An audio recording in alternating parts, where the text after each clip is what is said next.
Hello students, welcome to Prime Educatum. पिछले video में हम लोगों ने श्वसन की स्टडी की है। इसमें हमने जाना श्वसन किसे कहते हैं। श्वसन उन सभी क्रियाओं का सम्मिलित रूप है जिसके द्वारा ऊर्जा की प्राप्ति होती है।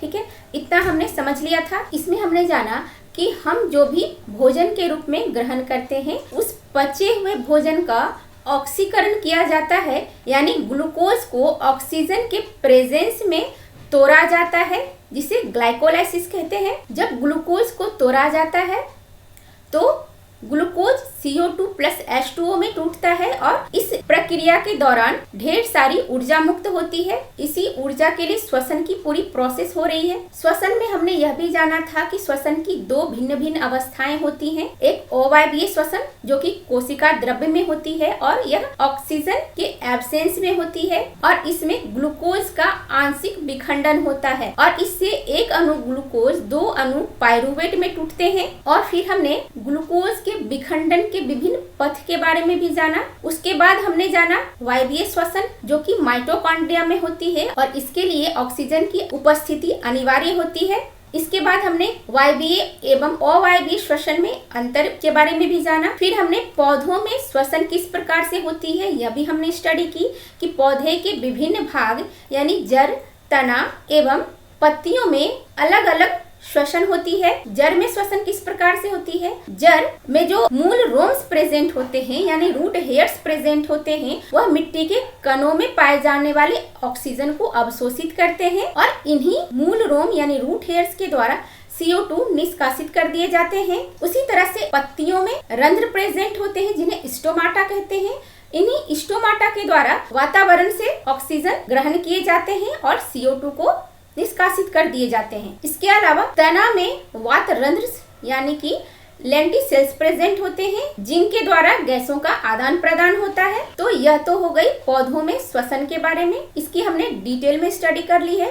और इसके अलावा हमने जंतुओं में श्वसन के बारे में भी स्टडी कर लिया है कि जंतुओं में मुख्यतः 3 प्रकार के श्वसन अंग होते हैं। पहला ट्रैकिया, दूसरा गिल्स और तीसरा फेफड़ा। ट्रैकिया के द्वारा मुख्यतः कीटों जैसे टिड्डा जिसे ग्रासहॉपर कहते हैं और तिलचट्टा यानी कॉकरोच इस तरह के कीटों में ट्रैकिया के द्वारा श्वसन की क्रिया होती है। उसके बाद आते हैं गिल्स। गिल्स मुख्यतः जलीय जीवों में श्वसन अंग होते हैं जैसे मछलियों में गिल्स के द्वारा ही श्वसन होती है। यह आप याद रखेंगे कि कुछ अकशेरुकी जंतुओं में भी गिल्स श्वसन अंग होती है जैसे झींगा और सीप। और अब आते हैं लंग्स यानी फेफड़ा। फेफड़ा उच्च श्रेणी के जंतुओं में श्वसन अंग का काम करता है जैसे रेप्टिलिया यानी सरीसृप वर्ग, एबीज यानी पक्षी वर्ग और मैमेलिया यानी स्तनधारी। इनमें फेफड़ा ही श्वसन अंग का कार्य करता है। और एम्फीबिया जिसमें मेढक और टोड आते हैं इनमें फेफड़ा तो श्वसन अंग का कार्य करता ही है, इसके साथ साथ त्वचा और गिल्स भी श्वसन अंग का कार्य करते हैं। यानी एम्फीबियंस में श्वसन अंग के रूप में फेफड़ा, त्वचा और गिल्स यह तीनों ही कार्य करते हैं। और यह अलग अलग सिचुएशन होती है। जब एम्फीबियंस स्थल पर होते हैं तो फेफड़ा के द्वारा श्वसन करते हैं और जब एम्फीबियंस भूमिगत होते हैं यानी जमीन के अंदर होते हैं तो यह त्वचा के द्वारा श्वसन का कार्य करते हैं।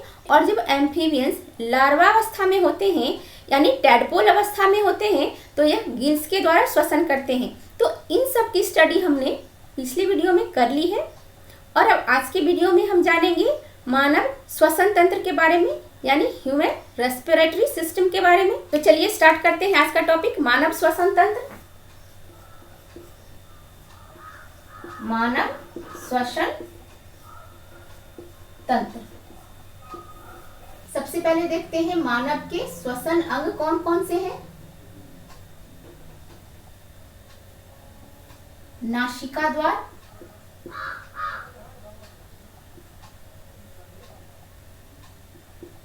उसके बाद है स्वर यंत्र जिसे लैरिंग्स भी कहते हैं, इसे लैरिंग्स भी कहते हैं। स्वर यंत्र को क्या कहते हैं, लैरिंग्स भी कहते हैं। उसके बाद है श्वास नली, श्वास नली को ट्रैकिया भी कहते हैं, इसे क्या कहते हैं, ट्रैकिया।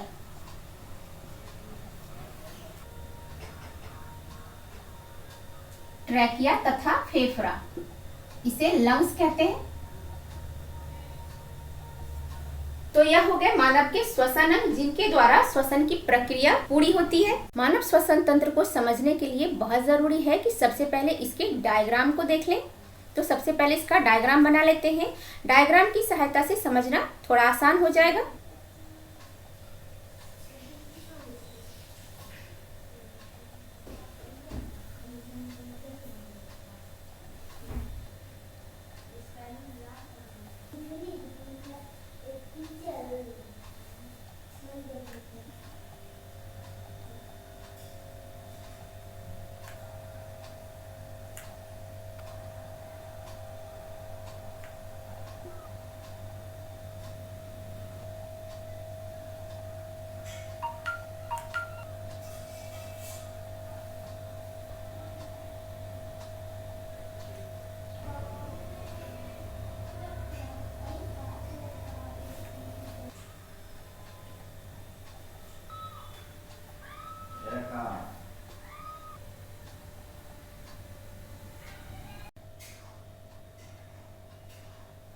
तो यह डायग्राम है मानव श्वसन तंत्र का।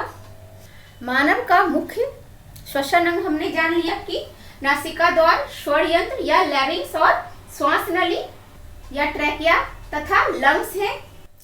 तो अब इस डायग्राम के माध्यम से समझते हैं कि यह श्वसन अंग किस प्रकार से कार्य करते हैं और इनकी पोजीशन कहाँ है। इसे मुख कहते हैं। मुख के ठीक ऊपर नासिका होती है। यह नासिका है। नासिका जैसे यह क्या है, हमारी नासिका है और नासिका में लगभग गोलाकार 2 नासिका छिद्र होती है। जैसा कि आप डायग्राम में देख पा रहे हैं कि यह नासिका है और नासिका में 2 नासिका छिद्र होती है जो लगभग गोलाकार होती है। इसी नासिका छिद्र के द्वारा वायु नासिका में प्रवेश करती है। हम लोग जो सांस लेते हैं किस प्रकार से लेते हैं, अपने नासिका के द्वारा यानी नाक के द्वारा लेते हैं। यह जो नासिका द्वार है वह अंदर की ओर 2 अलग अलग नासिका वेश्मों में खुलती है यानी नेजल चैम्बर्स में खुलती है। जैसा कि आप यहाँ देख पा रहे हैं, यहाँ नासिका छिद्र है और यह अंदर की ओर नासिका वेश्म में खुलती है। इसे नेजल चैम्बर्स कहते हैं। तो इसे लिख लेते हैं। यह क्या है, यह है नासिका वेश्म।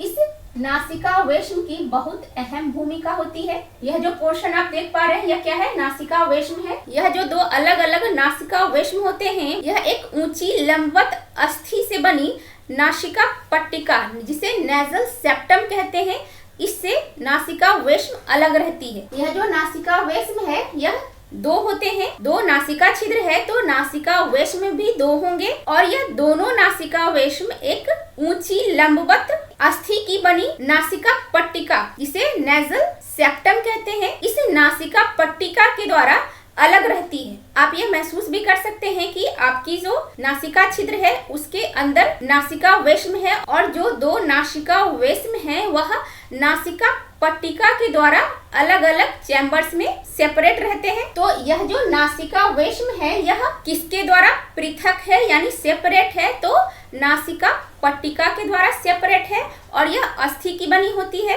यह जो नासिका वेश्म है इसकी दीवार टेढ़ी मेढ़ी घुमावदार प्लेट की तरह होती है जिसे कौंची कहते हैं। आप ध्यान से सुने मेरी बात कि यह जो नासिका वेश्म है इसकी दीवार टेढ़ी मेढ़ी घुमावदार प्लेट की तरह होती है जिसे कौंची कहते हैं। इसे कैंची नहीं बल्कि क्या कहेंगे, कौंची कहेंगे। तो इसे आप याद रखेंगे कि नासिका वेश्म की दीवार को क्या कहते हैं, कौंची कहते हैं, जो कि टेढ़ी मेढ़ी घुमावदार प्लेट की तरह होती है। यह कौंची बहुत ही इंपॉर्टेंट है। यह नासिका वेश्म की दीवार है जो टेढ़ी मेढ़ी और घुमावदार प्लेट की तरह होती है। यहाँ तक समझने में कोई दिक्कत नहीं है। सबसे पहले एयर कहाँ आ रही है, नासिका में, फिर नासिका द्वार से होते हुए यह नासिका वेश्म में जाती है और यह नासिका वेश्म किससे सेपरेट है, यह नासिका पट्टिका के द्वारा एक दूसरे से सेपरेट है। 2 नासिका वेश्म होते हैं, दोनों नासिका वेश्म नासिका पट्टिका के द्वारा सेपरेट होती है और इस नासिका वेश्म की दीवार टेढ़ी मेढ़ी घुमावदार प्लेट की तरह होती है जिसे कौंची कहते हैं। यह नासिका वेश्म अंदर की ओर ग्रसनी यानी फेरिंग्स में खुलती है। यह क्या है, यह है ग्रसनी। इसे क्या कहेंगे, यह ग्रसनी है जिसे फेरिंग्स कहते हैं। यह ग्रसनी क्या है, ग्रसनी मुख गुहा के पीछे वाला भाग है। ठीक है, तो मुख गुहा गुहा का ये जो पीछे का भाग है जिसे ग्रसनी कहते हैं, इसमें 2 छिद्र होते हैं। तो यह हमने समझ लिया कि ग्रसनी यानी फेरिंग्स क्या है। यह मुख गुहा पीछे का पोर्शन है। मुख गुहा फेरिंग्स में खुलती है और फेरिंग्स में 2 छिद्र होते हैं। एक निगल द्वार जो पीछे की ओर ग्रास नली में खुलती है यानी फूड पाइप में खुलती है, और एक छिद्र जिसे कंठ द्वार कहते हैं, यह पीछे की ओर श्वास नली यानी कि ट्रैकिया में खुलती है। तो यह फेरिंग्स क्या है? एक ऐसा रास्ता है जो जहाँ से 2 गलियां निकलती हैं। एक ग्रास नली यानी इसोफेगस यानी फूड पाइप की ओर जाती है, और दूसरा रास्ता कहाँ जाती है? दूसरा रास्ता श्वास नली की ओर जाती है। ग्रसनी एक ऐसा प्लेस है जहाँ पर भोजन और वायु यानी हवा दोनों ही आते हैं। और ऐसी स्थिति में बच्चों आप यह जरूर जानना चाहेंगे कि जब एक ही रास्ता है भोजन और हवा दोनों के लिए, तो कहीं कोई टकराव की स्थिति बनती है कि नहीं, यानी एक ऐसी स्थिति बनती है कि नहीं जिसमें कि यह कहा जाए कि पहले मैं जाऊं या पहले मैं जाऊं। ग्रसनी को इसलिए थोड़ा डिटेल में जाना जरूरी होता है ताकि बाद में कोई कंफ्यूजन न रहे। ग्रसनी को थोड़ा डिटेल में समझ लेते हैं।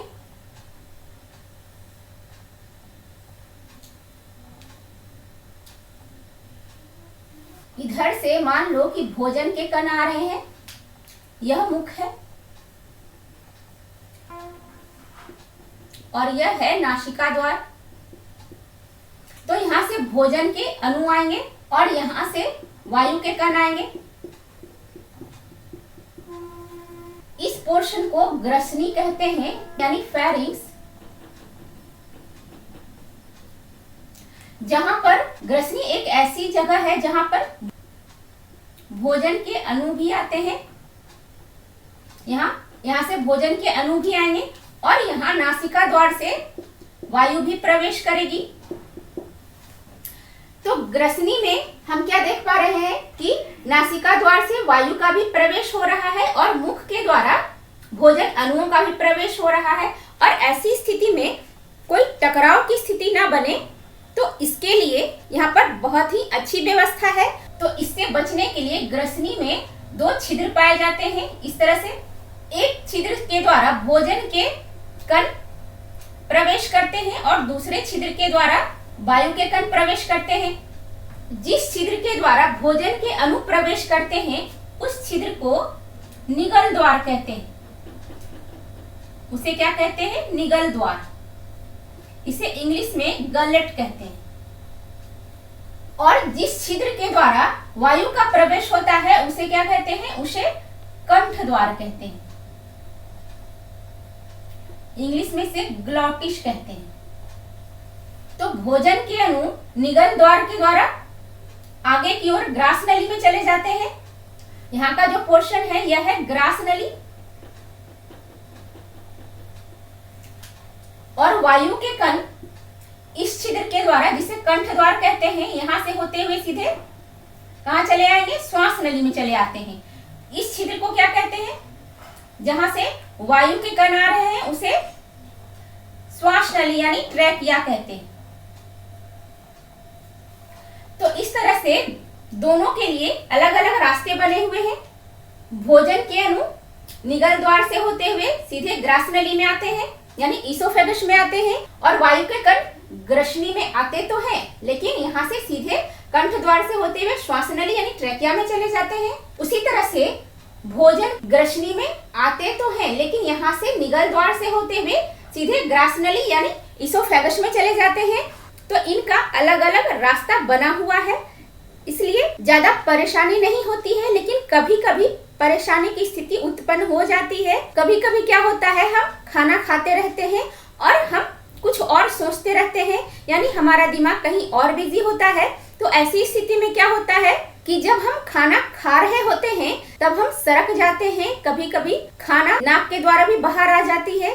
तो ऐसी स्थिति से बचने के लिए क्या होता है कि यहाँ पर एक संरचना पाई जाती है जिसे एपिग्लॉटिस कहते हैं। यह एपिग्लॉटिस है। यह क्या करती है? यह बहुत ही अहम रोल प्ले करती है। जब हम खाना खाते हैं तब यह कंठ द्वार को ढक देती है। इस तरह से यह जो है इस तरफ मुड़ जाती है। जब हमने भोजन किया तो यह एपिग्लॉटिस क्या करती है? इस ग्लॉटिस को कवर कर देती है। ठीक है, तो यह जो कंठ द्वार है यह पूरी तरह से बंद हो जाता है, यह इस तरह से पूरी तरह से बंद हो जाता है। तो खाना सीधे कहाँ आएगी? निगल द्वार से होते हुए सीधे ग्रासनली। यह नॉर्मल सिचुएशन की बात है। और इस एपिग्लॉटिस को कंट्रोल कौन करता है? इसे ब्रेन कंट्रोल करता है। जब नॉर्मल सिचुएशन हो तब की बात मैंने बताई कि जब भोजन के अणु आएंगे तो एपिग्लॉटिस क्या करती है? कंठ द्वार को ढक लेती है और भोजन के अणु सीधे निगल द्वार से होते हुए ग्रासनली में चली जाती है। लेकिन जब हम कुछ और सोच रहे होते हैं, जब हमारा ब्रेन कहीं और बिजी होता है, तब ब्रेन एपिग्लॉटिस को यह सिग्नल नहीं दे पाता है कि किस ओर झुकना है, कौन से छिद्र को बंद करना है। ऐसी स्थिति में कभी कभी ऐसा भी होता है कि यह जो एपिग्लॉटिस है यह क्या करती है, जब इसे ब्रेन ने सही रूप से सही ढंग से सिग्नल नहीं दिया कि किस छिद्र को बंद करना है, तो यह कभी कभी इसी निगल द्वार को ढक लेती है ना, इस तरह से निगल द्वार को ढक लेती है। तो अब यह रास्ता ब्लॉक हो गया। तो अब भोजन के अणु जो निगल द्वार से होते हुए ग्रासनली में जाने चाहिए, वह कहाँ चले जाते हैं?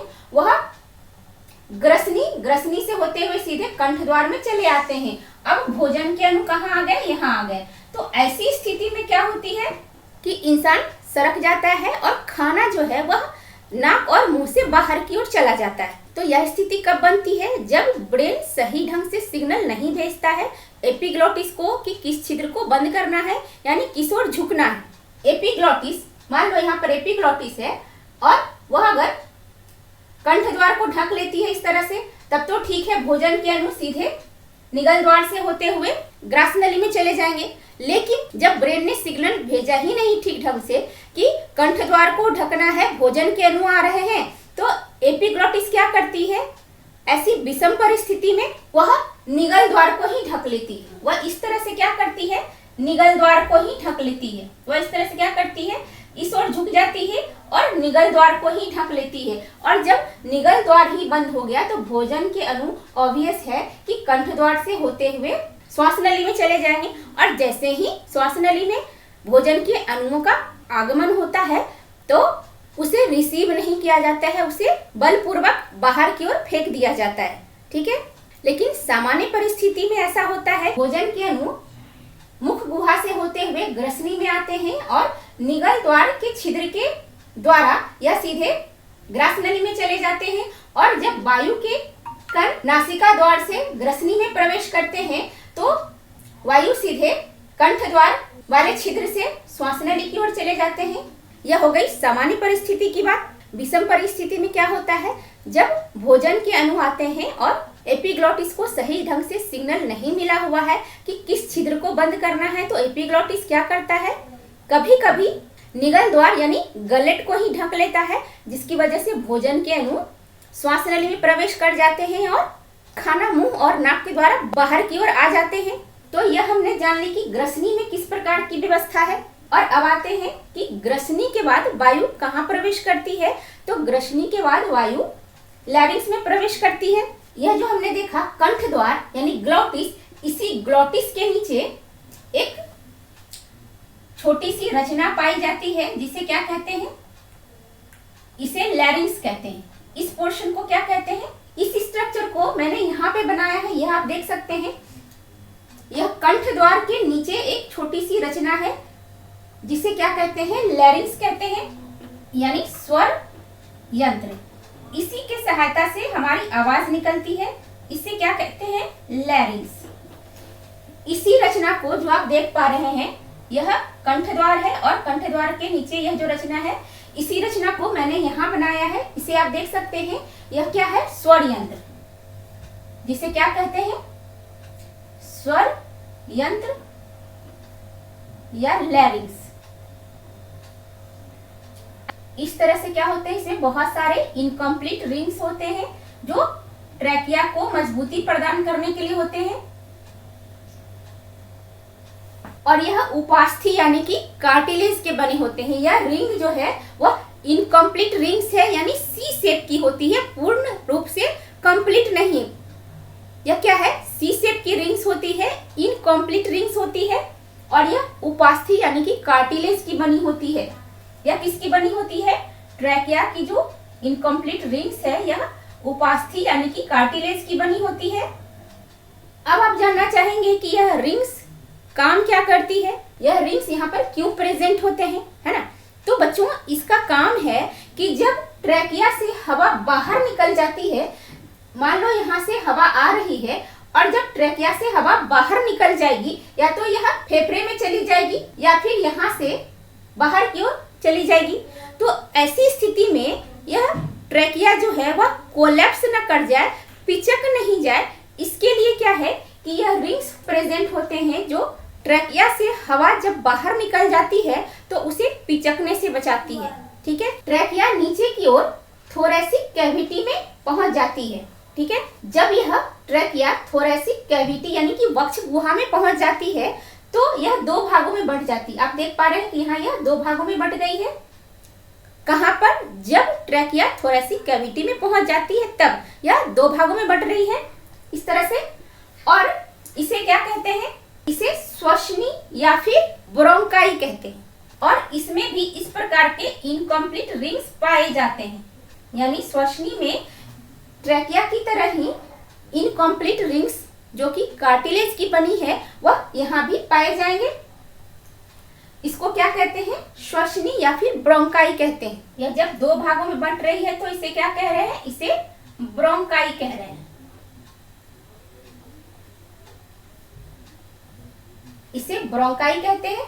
आप एक बार फिर से समझ लें इस बात को कि जब ट्रैकिया थोरैसिक कैविटी यानी कि वक्ष गुहा में प्रवेश करती है तो यह दो भागों में बंट जाती है, जिसे श्वसनी या फिर ब्रोंकाई कहते हैं। सिंगुलर ब्रोंकस है और प्लूरल में ब्रोंकाई कहते हैं। और इसमें भी ट्रैकिया की तरह इनकम्प्लीट रिंग्स पाए जाते हैं। और यह क्या देख पा रहे हैं आप? यह दो बैग लाइक स्ट्रक्चर है, इसे फेफड़ा कहते हैं।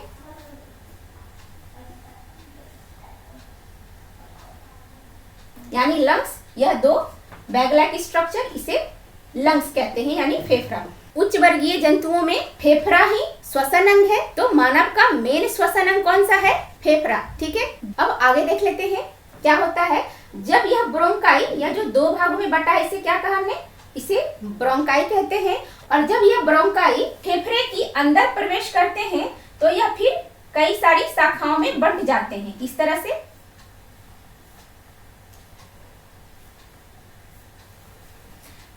क्या है कि यह बहुत सारी शाखाओं में बढ़ जाते हैं। यानी ब्रोंकाई जब फेफड़े में प्रवेश कर रहे हैं तो बहुत सारी शाखाओं में बढ़ रहे हैं। इन्हें क्या कहते हैं? इन्हें ब्रोंकियोल्स कहते हैं। ब्रोंकाई जब फेफड़े में प्रवेश कर विभाजित हो जाते हैं तो उन्हें क्या कहते हैं? ब्रोंकियोल्स कहते हैं।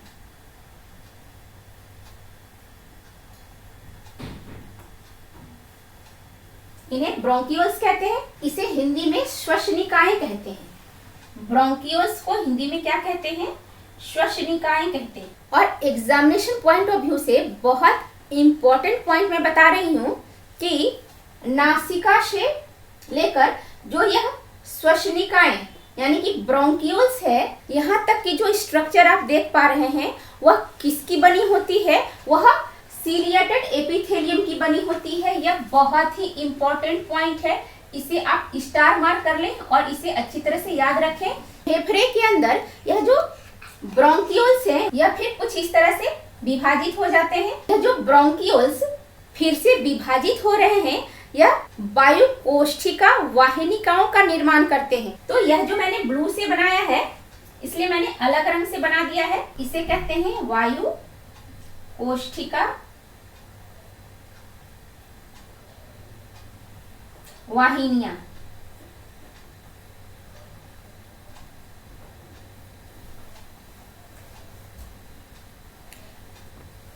इंग्लिश में से एल्वियोलर डक्ट्स कहते हैं। एक बार आप इसे फिर से समझ लें कि ट्रैकिया जो थोरैसिक कैविटी में पहुंचकर दो भागों में विभक्त हो गई है उसे ब्रोंकाई कहते हैं। जब यह दो भागों में विभक्त होती है तो ब्रोंकाई कहते हैं।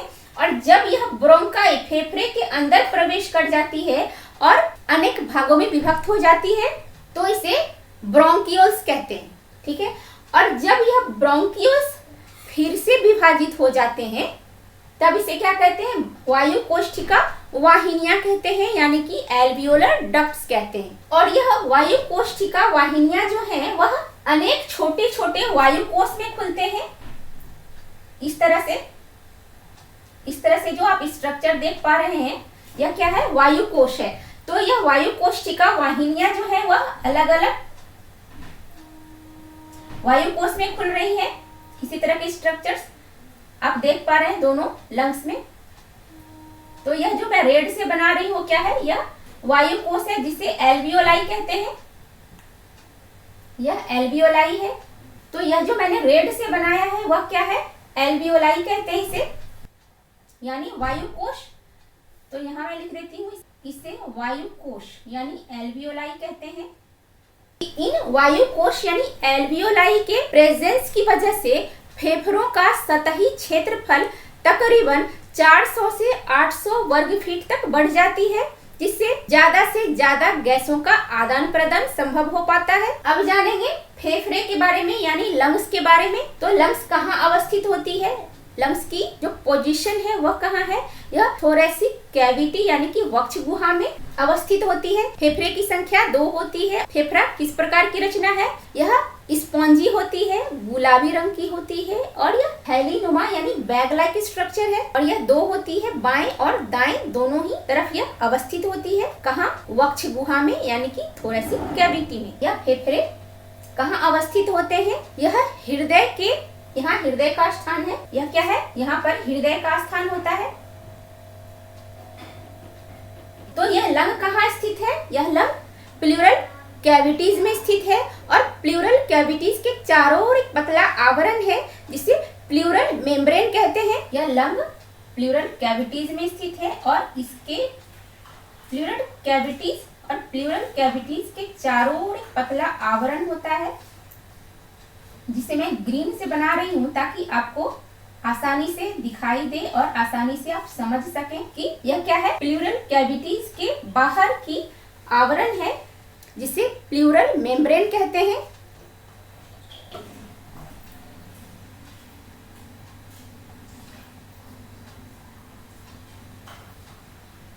तो यह हो गई प्लूरल मेम्ब्रेन। इस प्लूरल मेम्ब्रेन को क्या कहते हैं, पैराइटल प्लूरा कहते हैं। यह जो पतली सी आवरण प्लूरल कैविटीज के चारों ओर देख पा रहे हैं यह प्लूरल मेम्ब्रेन है और इस प्लूरल मेम्ब्रेन को पैराइटल प्लूरा कहते हैं। इसे पैराइटल प्लूरा कहते हैं, जिसके अंदर लंग सुरक्षित रहता है। पैराइटल प्लूरा और इस लंग के बीच में एक म्यूकस जैसा चिपचिपा पदार्थ भरा होता है। इसे मैं रेड से दिखा रही हूँ इस तरह से कि यह चिपचिपा पदार्थ भरा हुआ है। कहाँ भरा हुआ है, यह लंग और पैराइटल प्लूरा के बीच भरा हुआ है। तो आप इसका काम भी जानना चाहेंगे कि इसका काम क्या होता है। यह म्यूकस जैसा चिपचिपा पदार्थ आखिर क्यों भरा होता है, तो इसका काम यह है कि यह फेफड़ा जो कि हवा के भरने से फैल जाता है और फिर हवा के बाहर निकलने से पिचक जाता है। तो यह फेफड़े का फैलना और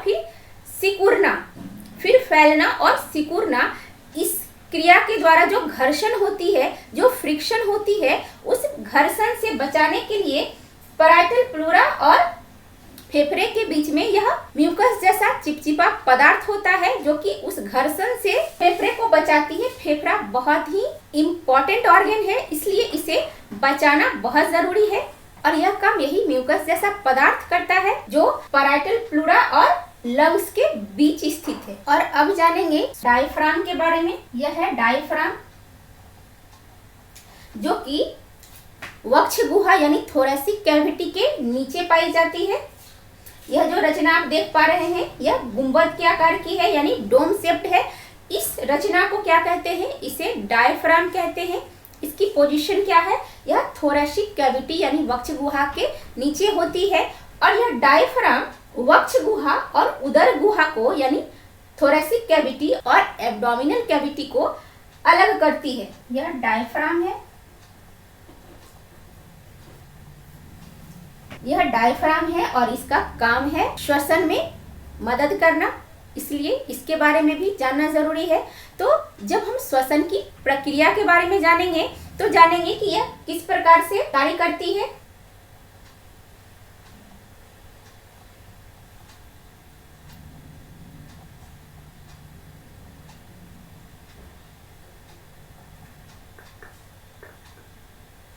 तो यह हो गई मानव श्वसन तंत्र की संरचना। अब आप इसका स्क्रीनशॉट ले सकते हैं।